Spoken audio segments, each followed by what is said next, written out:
Famine is the admission of collective failure. It is not when we should act. We should act way before the famine so people don't starve and people don't die of hunger-related causes. So for us, famine is the F word. For us, we must act way before that happens.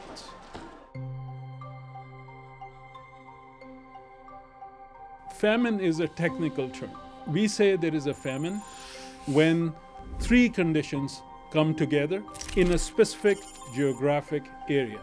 First, at least 20% of the population in that particular place must be facing extreme levels of hunger. Second, 30% of the children in the same place must be wasted. They are too tall for their weight. So they're very skinny, basically.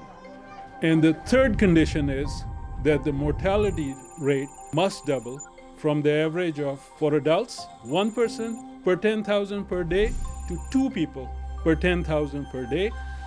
When these three conditions come together, we say it's a famine.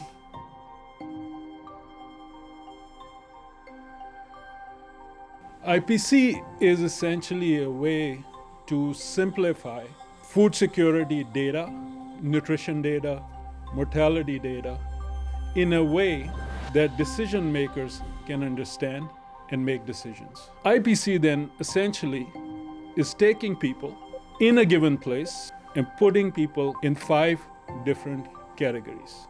IPC 1 means everything is okay. The IPC phase 2 is that some part of the population may be under stress. And then we go to the third level, IPC phase 3, crisis. What that means is suddenly you don't have enough to either eat, or what you are eating is not diverse enough. And then you get into the fourth phase, IPC phase 4, emergency. This is where you don't have enough to eat. This is where malnutrition rates are significantly higher.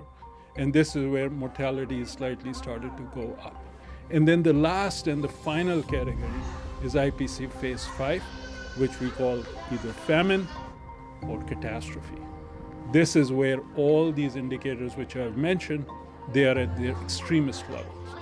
So what we are trying to do as World Food Program and other humanitarian agencies is to help people starting from crisis level onwards, to save people's lives so that they don't get to IPC phase 5.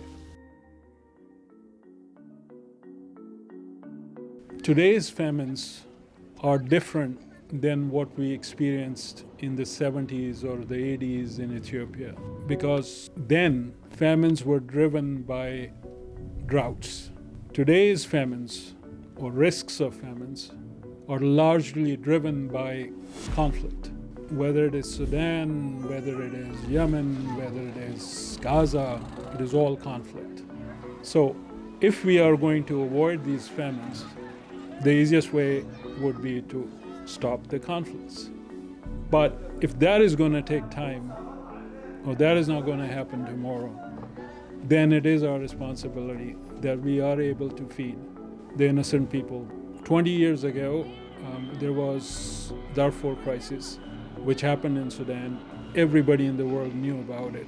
And thankfully, because of that global attention, we did not experience a famine back in 2003-4. Today, the situation is probably several times worse, but there is just not enough global attention on what is happening over there. So the likelihood of famine over there is real. In order to avoid that, what we need is 2 things. 1, access, physical access into Sudan, wherever people are in need. And 2, enough financial resources so that we can help them. Several years ago, when bad things happen in certain places, we could say, I'm sorry, I did not know. Today, we see crises in real time. So we cannot say we did not know.